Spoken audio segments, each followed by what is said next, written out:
Well, hi. I thought I'd show you the winter home that I have for my tortoises. So you can see this pen.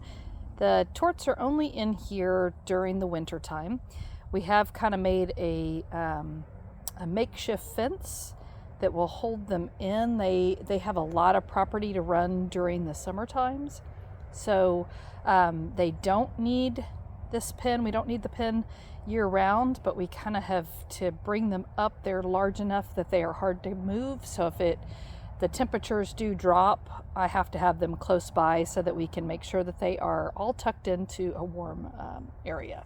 They do come to this area during the summertime, but only just to come up and get some. I feed them some good snacks and things in this area, so they get used to this being their a comfortable spot.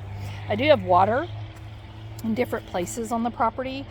They look just like this that I keep filled. It's just a very shallow water trough for them that so that they have nice water to get to. I have areas that they can get out of the sun in the heat. In Texas, we have a lot of sun, so sometimes they need a place to go. My torts use this shelter here. As you can see, this is kind of just a makeshift shelter that I've put some we had a lot of rain recently, and I wanted them to have an area that they could get to that isn't in the heat lamps. This is just kind of a hide that and they do use this a lot more than I thought they would, and so it's going to be a work in progress, but the male tort sometimes doesn't like to stay with the females, and so he kind of needs his own area. So this, as you can see, we've put some ryegrass down that's come up really nice, and they love to come out as they can during the winter just to have a little bit of snack of some nice fresh green. So we have it's a shed that usually is open. I have put plastic inside on a few of the sides, and I left a few of the sides open just to get some good air inside of there. So you can see there's an open area right over here, and that gets some airflow into this barn, but yet plastic keeps it insulated a lot. So our torts are very used to the Texas rocks, and so using some big rocks and things to go up and down, they do just fine with.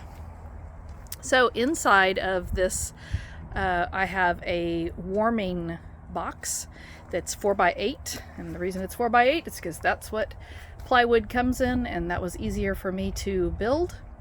It's insulated on the top and the sides, and it goes against the back wall where the heater is. I had before tried to warm this whole shed, and that was just impossible to do.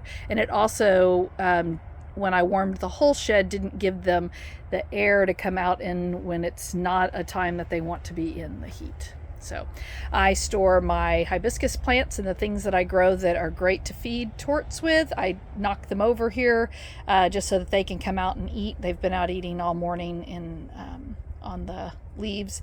I was going to cut my hibiscus back anyway, so they just get to enjoy the last bits of green before winter really hits in. The door on the front of this slides either way. They like to have an opening on either side, and then you see the blanket down at the end. That's actually attached, and it can lay down. I'll show you in a little while, but if I feel like that the hide is not warm enough, then I have to close off one of the sides so that the air can not flow as easily through. Outside, I have a mixture of hay, dirt, and sand. And then inside of the hide, I have to put in layers of dirt. We don't have very deep dirt here, and so and they love to dig. I put this dirt in because this tort that you're seeing here just laid eggs, and she had dug a very large hole, as deep as she could make it, and but the eggs are now out and they're in our incubator, so they are safe and sound. But I went ahead and put in some new dirt so that she has more places to dig. So let me show you inside. There's my 3 babies. As you can see, I've insulated areas. Then I have a heat storm heater on the back wall. I insulated behind the heater. That's so that the heater temperature reading will be good. It does get dusty in here, and I do have to clean out the filters often. I have 3 heat lamps that I can turn off and on as needed, and I just regulate the temperature. I have a Govee also thermometer inside of here, and so that pings to my phone if there is a change. It tells me the actual temperature inside of the turtle coop, and so that way then I can get notification if I have an issue inside. So they were up and moving around earlier, but they're kind of slowing down now. There is a pad, a heating pad underneath the 2 further ones right now, and they are laying right on top of it. You can see that Sully's arms are nice and out, and he's relaxing, getting warm.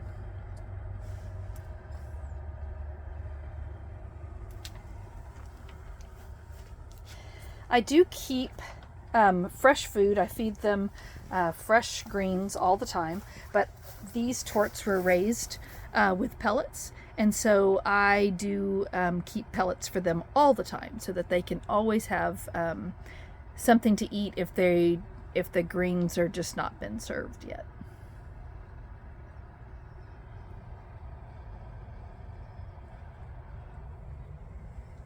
So they will come out into this area. This area here is probably about 4 foot wide outside, and they can come, and I've tried to insulate the sides here, and I have lots of hay because the male likes to dig around into the hay and for his sleeping, and so I have areas, but I also will bring more of my plants in during the winter time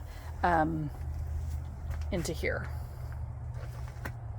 But as you can see, all these things that I grow that are beautiful, I feed them the flowers year-round, but and the leaves, but this makes great feed for your torts in the wintertime.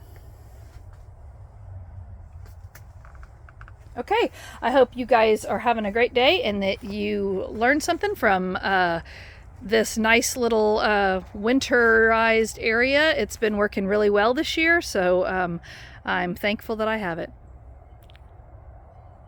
Look for more videos. I will be posting videos of the eggs that we just put into the incubator, so we will see, and I'll walk you through the steps that we're taking for that. Bye-bye.